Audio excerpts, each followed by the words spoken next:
My grandmama taught me no matter how hard they swing, you never stay down. You fight back. That's why I'm running for governor. Because Georgia families deserve far better than what Donald Trump and Republicans are giving us. That was former mayor of Atlanta and former advisor to President Joe Biden, Keisha Lance Bottoms, making her case to be the next governor of Georgia. If she wins, she would not only become the first Democratic governor elected in the state in more than 2 decades, she would also be the state's and the nation's first black female governor. One more data point, she would be only the 4th black person ever elected governor in the United States.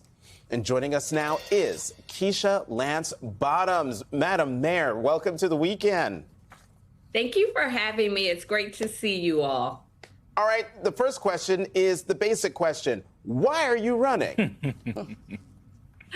Well, I am at least the 5th generation Georgian. That's as far back as we can trace our family to a plantation in Crawfordville, Georgia. And for me, November was a turning point. I know it was for people across this country, but I found myself wondering, what am I to do in this moment? What can I do in this moment?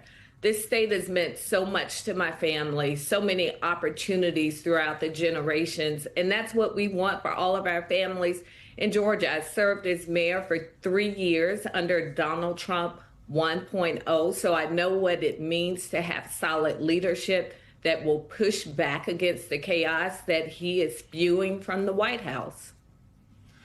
Madam Mayor, how do you present yourself as not just kind of a check on or an opposition to Donald Trump, but also an alternative, right? A reason, giving people a reason to vote for you. People care about what's happening in their families, in their communities. People want to be able to put food on their table. They want to be able to put gas in their car. We're focusing on issues that are important to Georgia families.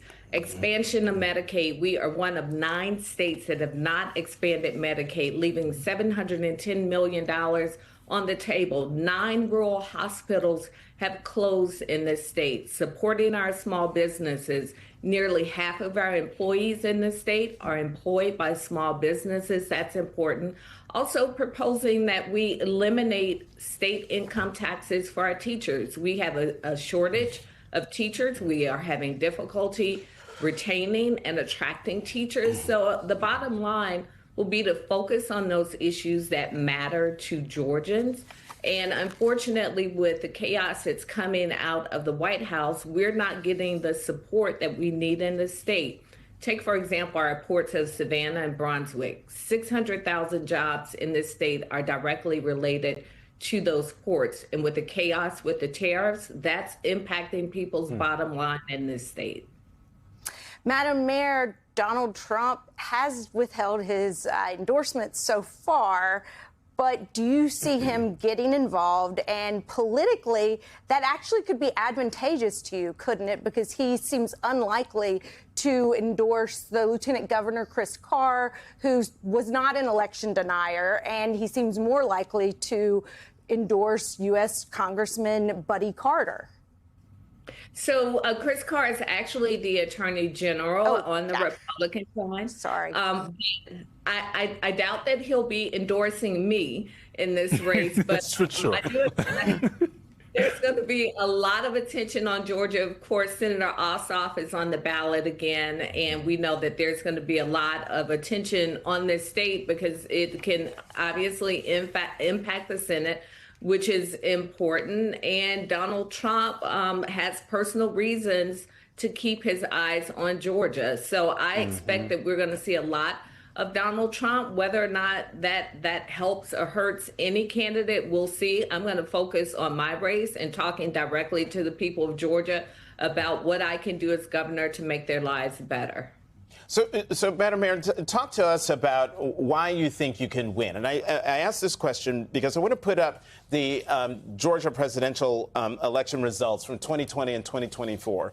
In the 2020 race, President Biden eked out a victory in the state over Donald Trump by 0.3 percentage points. But then 4 years later, in the race against then Vice President Harris, he got more than 50% of the vote.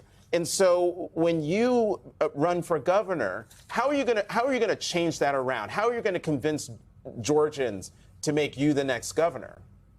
Well, I'm used to close races, Jonathan. When I won my election for mayor, it was by around 800 votes. So we know we are accustomed to these very close races in Georgia. But in 2020, we did a lot of work on the ground. There was a lot of knocking on doors. We covered all the bases, and that's what we will continue to do. And if you think about Senators Warnock and Ossoff, we were able to send Warnock back to the Senate, I think, at least 3 times at this point because of the multiple elections and runoffs, et cetera. So it's possible in this state, even with the vice president's loss in Georgia, it was still around 100,000 votes. So we know how to get it done. We know how to knock on doors. We know how to get people on the phone. We know how to reach you via social media. We're going to cover all the bases and go into communities and speak directly to people about what concerns them and what they want to see from leadership in this state. Mayor Keisha Lance Bottoms, thank you very much for coming on. We will be watching that race. We'll have to have you on again as things get closer.